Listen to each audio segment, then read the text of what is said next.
아말렉과의 치열한 전쟁에서 여호와 니시의 깃발을 흔들며 승리한 이스라엘. 그 놀라운 구원의 소문은 바람을 타고 광야 넘어 미디안 땅까지 전해졌습니다. 모세의 장인이자 미디안의 제사장이었던 이드로가 모세의 아내 십보라와 두 아들을 데리고 모세를 찾아옵니다. 우리는 여기서 잠시 모세의 두 아들 이름에 담긴 영적 의미를 짚어볼 필요가 있습니다. 첫째 아들의 이름은 게르솜입니다. 내가 타국에서 나그네가 되었다는 뜻입니다. 이것은 혈기왕성했던 40세의 모세가 왕자의 신분을 잃고 도망자가 되었을 때 느꼈던 철저한 고독과 상실감을 대변합니다. 그러나 둘째 아들의 이름은 엘리에셀입니다. 내 아버지의 하나님이 나를 도우사 바로의 칼에서 구원하셨다는 뜻입니다. 게르솜의 고독으로 시작된 광야 생활이 엘리에셀의 도움으로 바뀌는 것, 이것이 바로 성도가 겪는 신앙의 여정입니다. 처음에는 세상에서 버려진 나그네 같아 보이지만 결국 그곳에서 하나님의 도우심을 체험하게 됩니다. 모세는 장인 이드로를 맞아 장막으로 인도합니다. 그리고 그동안 여호와께서 이스라엘을 위하여 바로와 애굽 사람에게 행하신 모든 일과 길에서 겪은 모든 고난, 그리고 그 가운데서 어떻게 구원하셨는지를 낱낱이 간증합니다. 이것은 단순한 안부 인사가 아니었습니다. 이방 제사장인 이드로에게 살아계신 여호와 하나님을 증거하는 선교의 현장이었습니다. 모세의 말을 들은 이드로의 반응은 놀랍습니다. 그는 여호와를 찬송하리로다라고 외치며 이렇게 고백합니다. 이제 내가 알았도다. 여호와는 모든 신보다 크심으로 이스라엘에게 교만하게 행하는 그들을 이기셨도다. 이드로는 그 시대의 여러 신을 섬기던 이방의 제사장이었습니다. 그런 그가 여호와만이 참 신이심을 인정하고 무릎을 꿇은 것입니다. 이어서 이드로는 번제물과 희생제물을 하나님께 가져오고 아론과 이스라엘의 모든 장로가 와서 하나님 앞에서 함께 떡을 뗍니다. 이것은 출애굽의 구원 역사가 단순히 이스라엘 민족만의 축제가 아니라 장차 열방이 하나님께 돌아오게 될 구원 계획의 예표임을 보여줍니다. 이튿날 감격스러운 재회의 기쁨도 잠시 광야의 냉혹한 현실이 다시 드러납니다. 날이 밝자 모세는 백성들을 재판하느라 아침부터 저녁까지 자리에 앉아 있고 백성들은 그 곁에 서서 하염없이 기다립니다. 200만 명이 넘는 거대한 무리 안에서는 매일 크고 작은 다툼과 문제가 끊이지 않았습니다. 빵 문제, 물 문제, 가축 문제, 이웃 간의 갈등 등 수많은 민원이 폭주했습니다. 모세는 하나님의 뜻을 묻고 판결하기 위해 홀로 동분서주했지만 그의 육체는 이미 한계에 다다르고 있었습니다. 백성들 또한 기다림에 지쳐 불만이 쌓여가고 있었습니다. 이 장면을 지켜보던 이드로는 모세에게 충격적인 직언을 던집니다. 내가 하는 것이 옳지 못하도다. 너와 또 너와 함께한 이 백성이 필경, 기력이 쇠하리니 이 일이 내게 너무 중함이라. 내가 혼자 할 수 없으리라. 여기서 옳지 못하도다로 토부 라는 말은 도덕적으로 나쁘다는 뜻이 아니라 기능적으로 좋지 않다, 지혜롭지 못하다는 뜻입니다. 모세는 사명감에 불타올라 혼자 모든 짐을 지려 했지만 그것은 리더십의 과잉이자 일종의 영적 독점이었습니다. 하나님은 우리가 슈퍼맨이 되어 혼자 모든 일을 처리하기를 원치 않으십니다. 때로는 나의 한계를 인정하고 다른 사람의 도움을 받아들이는 것이 더 큰 겸손이자 지혜입니다. 이드로는 모세에게 아주 구체적인 대안을 제시합니다. 그것은 바로 1000부장, 100부장, 50부장, 10부장을 세우는 조직 개편이었습니다. 율례와 법도를 백성들에게 먼저 가르쳐 그들 스스로 갈 길과 할 일을 알게 하고 덕망과 능력이 있는 자들을 세워 작은 일은 그들이 처리하게 하라는 것입니다. 그리고 오직 큰 일만 모세가 감당하라는 조언이었습니다. 이것은 오늘날 교회가 세상 속에서 어떻게 운영되어야 하는지를 보여주는 중요한 원리입니다. 모세는 하나님의 대리자였지만 그 역시 육체를 가진 인간이었습니다. 하나님은 모세의 부족한 행정력을 보완하기 위해 이방인 장인 이드로의 지혜를 사용하셨습니다. 이를 통해 우리는 하나님께서 사람을 통해, 때로는 우리가 예상치 못한 통로를 통해 일하신다는 사실을 깨닫게 됩니다. 모세는 이드로의 조언을 겸허히 받아들입니다. 당대 최고의 영적 지도자가 이방인 장인의 충고를 듣고 자신의 방식을 수정한다는 것은 결코 쉬운 일이 아닙니다. 그러나 모세는 자존심을 내려놓고 공동체의 유익을 선택했습니다. 그 결과 모세도 살고 백성들도 평안히 갈 곳으로 가게 되었습니다. 이 사건은 이후 시내산에서 율법을 받기 전 이스라엘 공동체가 무질서한 오합지졸에서 체계를 갖춘 국가의 형태로 다듬어지는 중요한 기초가 되었습니다. 은혜는 질서를 파괴하는 것이 아니라 질서 안에서 더욱 풍성하게 흐르는 법입니다. 광야는 결핍의 장소입니다. 물도 없고 양식도 없고 길도 없습니다.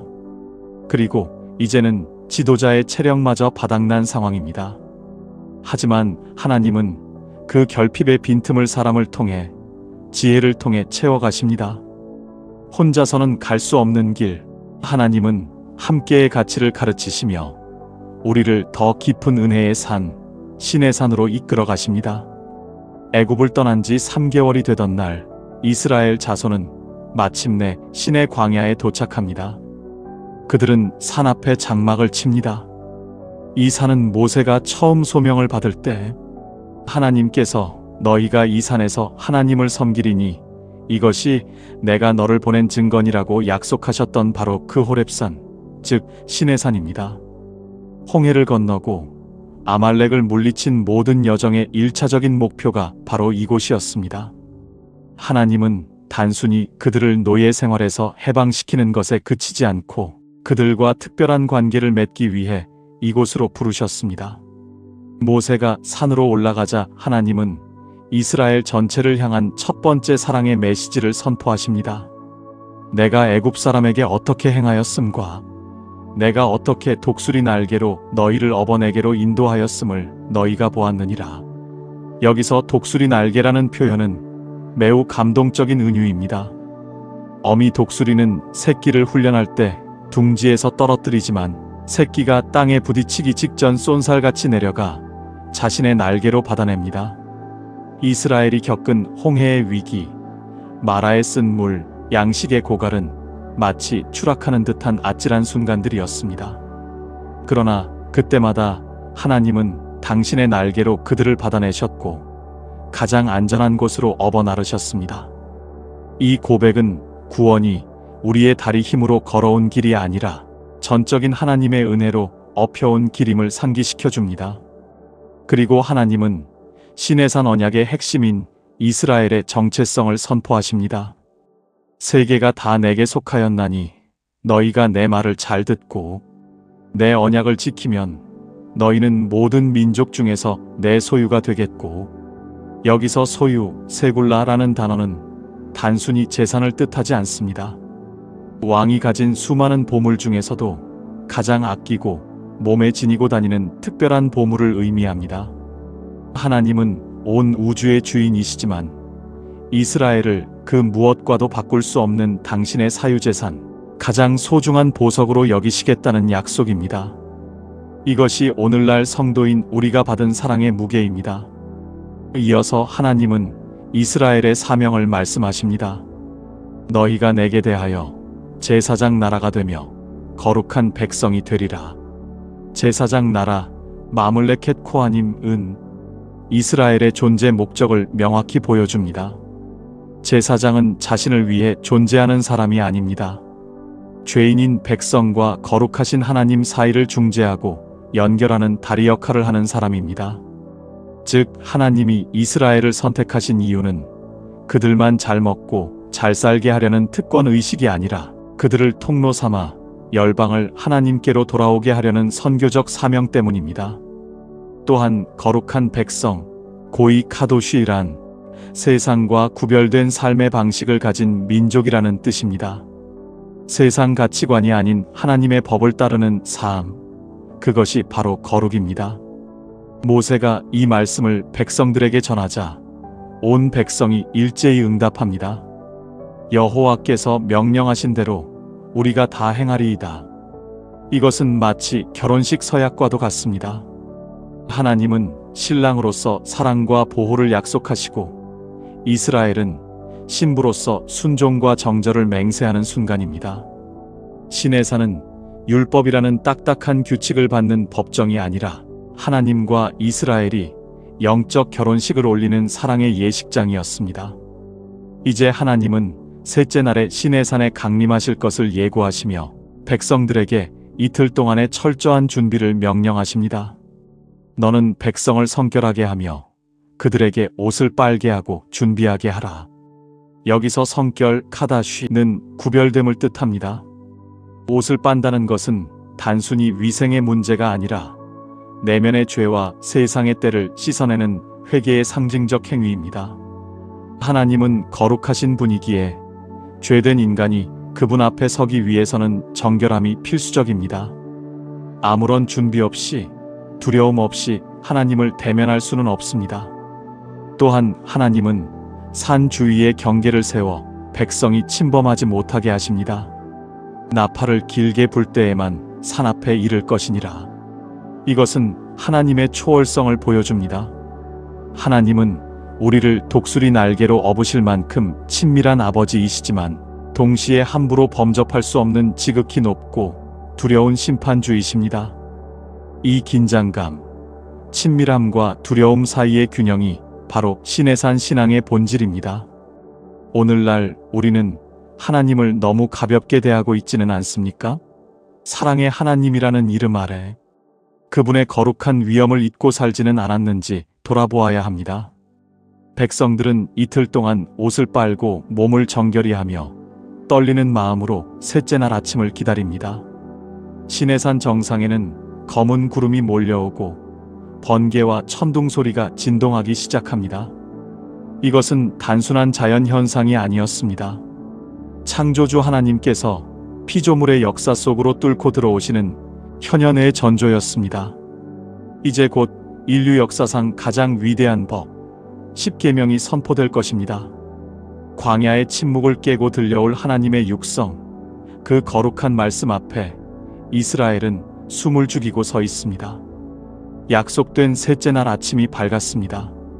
시내산 위에는 빽빽한 구름이 덮이고 우레와 번개 소리가 천지를 진동시킵니다. 나팔 소리가 점점 커지며 산 전체가 크게 요동칩니다.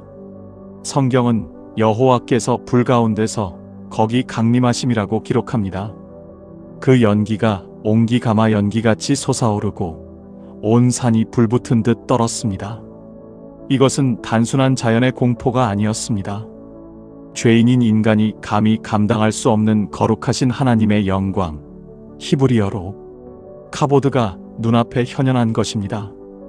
백성들은 그 위엄 앞에 두려워 떨며 장막 문에 서 있었습니다. 이 거룩한 두려움, 즉 이르아야말로 신앙의 가장 기초가 되는 마음입니다.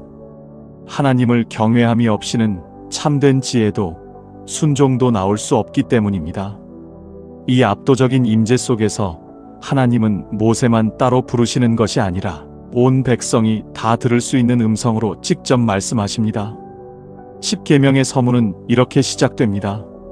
나는 너를 애굽 땅 종되었던 집에서 인도하여 낸 내 하나님 여호와니라. 십계명은 하라 하지 말라는 명령으로 바로 시작하지 않습니다. 먼저 하나님이 그들에게 어떤 존재인지, 어떤 은혜를 베푸셨는지를 상기시키십니다. 즉, 율법은 구원받기 위한 조건이 아니라 이미 은혜로 구원받은 백성이 어떻게 살아야 하는지를 알려주는 자유의 헌법입니다. 구원이 선행되고 율법이 뒤따릅니다. 이것이 기독교의 변하지 않는 진리입니다. 첫 번째 계명은 너는 나 외에는 다른 신들을 내게 두지 말라입니다. 당시 고대 근동은 다신교 사회였습니다. 사람들은 필요에 따라 비의 신, 태양의 신, 풍요의 신을 골라 섬겼습니다. 그러나 하나님은 질투하시는 하나님 엘칸나이십니다. 여기서 질투는 유치한 시기가 아니라 당신의 백성을 다른 거짓 신에게 빼앗기지 않으려는 거룩하고 열정적인 사랑입니다. 부부 사이에 다른 배우자가 끼어들 수 없듯이 하나님과 우리 사이에는 그 어떤 존재도 끼어들 수 없습니다. 오직 여호와 한 분만을 나의 유일한 주인으로 모시는 것, 이것이 배타적이고 절대적인 사랑의 시작입니다. 두 번째 계명은 너를 위하여 새긴 우상을 만들지 말고 그것들에게 절하지 말라입니다. 첫째 계명이 예배의 대상에 관한 것이라면 둘째 계명은 예배의 방식에 관한 것입니다. 인간은 끊임없이 눈에 보이지 않는 하나님을 눈에 보이는 형상, 즉 펫셀로 만들고 싶어 합니다. 금송아지가 대표적인 예입니다. 하지만 하나님은 영이시기에 어떤 형상으로도 제한될 수 없습니다. 하나님을 내가 원하는 모습으로 조각하여 복을 비는 도구로 삼는 것, 그것이 바로 우상 숭배의 본질입니다. 하나님은 자기를 사랑하는 자에게는 천대까지 은혜를 베푸시지만 우상을 섬기는 자에게는 그 죄를 엄중히 물으시겠다고 경고하십니다. 세 번째 계명은 너는 내 하나님 여호와의 이름을 망령되게 부르지 말라입니다. 망령되게라는 말은 헛되이, 가볍게, 거짓되이라는 뜻입니다. 하나님의 이름을 자신의 맹세를 정당화하기 위해 이용하거나 농담거리로 삼거나 혹은 입술로는 주여, 주여 하면서 삶은 전혀 따르지 않는 위선적인 태도를 경계하시는 것입니다. 이름은 그 존재의 인격과 명예를 상징합니다. 하나님의 이름을 존귀하게 여기는 자는 자신의 삶을 통해 그 이름이 세상에서 모욕당하지 않도록 거룩한 책임감을 가지고 살아갑니다. 네 번째 계명은 안식일을 기억하여 거룩하게 지키라입니다. 일주일 중 하루 제7일을 구별하여 샤밧, 즉 멈추고 쉬라는 명령입니다. 이것은 단순히 노동을 쉬는 휴식을 넘어선 시간의 성소를 짓는 행위입니다. 노예에게는 안식일이 없습니다. 주인의 명령에 따라 365일 일해야 합니다. 그러나 하나님은 이스라엘에게 쉴 권리를 주심으로써 그들이 더 이상 바로의 노예가 아님을 선포하셨습니다. 내가 일하지 않아도 하나님이 먹이시고 입히신다는 창조주의 주권에 대한 신뢰, 나의 생계가 내 노동이 아닌 하나님의 은혜에 달려있다는 믿음의 고백이 바로 안식일 준수입니다. 이 네 가지 계명은 하나님과 우리 사이의 수직적인 관계를 정립해 줍니다. 하나님은 우리의 유일한 사랑이 되길 원하시며 올바른 방식으로 예배받길 원하시고 당신의 명예가 존중받길 원하시며 당신 안에서 참된 쉼을 누리길 원하십니다. 이것은 우리를 올가매는 사슬이 아니라 죄와 세상의 헛된 신들로부터 우리를 지켜주는 사랑의 울타리입니다. 시내산의 불꽃 가운데 선포된 이 말씀들은 오늘날 우리에게도 동일하게 묻습니다. 너는 나를 너의 유일한 하나님으로 사랑하느냐? 하나님 사랑에 이어지는 다섯 번째 계명부터는 인간 사회 속에서 지켜야 할 관계의 법칙입니다. 다섯 번째, 내 부모를 공경하라. 여기서 공경하라 카베드는 무겁게 여기다라는 뜻으로 눈에 보이는 부모를 존중하지 않는 자가 보이지 않는 하나님을 섬길 수 없음을 의미합니다. 이어진 여섯 번째부터 아홉 번째 계명은 살인, 간음, 도둑질, 거짓 증거를 금지합니다. 이는 이웃의 생명과 가정, 재산과 인격을 보호하여 약육강식이 아닌 서로를 존중하는 헤세드, 곧 사랑의 공동체를 이루라는 명령입니다. 마지막 열 번째 계명은 아주 독특합니다. 내 이웃의 집을 탐내지 말라. 앞선 계명들이 외부적인 행동을 다뤘다면 이 계명은 죄의 뿌리가 되는 내면의 탐심 하마드를 정조준합니다. 하나님은 행위뿐만 아니라 마음의 동기까지 거룩해야 함을 선포하신 것입니다. 이 어미하신 말씀 앞에서 백성들은 두려워 떨며 모세에게 중재를 요청합니다. 율법은 우리가 얼마나 철저한 죄인인지를 비추는 거울이기에 우리에게는 이 정죄를 대신 감당해줄 중보자, 예수 그리스도가 절실히 필요합니다. 사랑하는 성도 여러분, 광야는 결핍의 땅이었습니다. 그러나 그 결핍이 있었기에 그들은 만나와 생수를 경험했고 마침내 시내산에서 하나님의 말씀을 받았습니다. 광야의 결핍은 하나님의 은혜를 채우기 위한 빈 그릇이었습니다. 하나님은 오합지졸 노예였던 그들을 독수리 날개로 업어 제사장 나라라는 영광스러운 신분으로 변화시키셨습니다. 오늘 여러분의 삶에 결핍이 있습니까? 바로 그곳이 하나님을 가장 깊이 만날 수 있는 시내산입니다. 이제 십계명의 정신, 곧 하나님을 뜨겁게 사랑하고 이웃을 내 몸같이 사랑하는 언약 백성으로 살아가십시오. 율법의 완성이신 성령님께서 여러분의 마음에 새 언약을 새기시고 약속의 땅까지 인도하실 것입니다. 거룩하시며 자비로우신 하나님 아버지, 죄와 허물로 죽었던 우리를 독수리 날개로 업어 구원해 주시고 하나님의 특별한 소유인 세굴라로 삼아 주시니 그 크신 은혜에 감사를 드립니다. 광야 같은 인생길에서 우리는 늘 결핍을 불평했지만 하나님은 그때마다 만나와 생수로 그리고 사람을 통한 지혜로 채워주셨음을 고백합니다. 주님이 주신 십계명의 말씀을 마음에 새깁니다. 나를 숭배하던 우상을 깨뜨리고 오직 하나님만 경외하게 하옵소서. 또한 우리 안에 숨겨진 탐심을 십자가 앞에 내려놓습니다. 부모를 공경하며 이웃을 소중히 여기는 거룩한 성품을 허락하여 주시옵소서. 우리는 연약하여 율법을 다 지킬 수 없사오니 율법의 완성되시는 예수 그리스도의 보혈을 의지합니다. 우리를 제사장 나라로 부르신 사명을 잊지 않고 세상 속에 하나님의 거룩을 보여주는 통로가 되게 하옵소서. 우리의 영원한 중보자 되시는 예수 그리스도의 이름으로 기도드립니다. 아멘. 오늘의 말씀이 유익하셨다면 구독과 좋아요로 이 귀한 사역에 동참해 주십시오. 여러분의 응원이 하나님의 말씀을 전하는 큰 힘이 됩니다. 시청해 주셔서 감사합니다.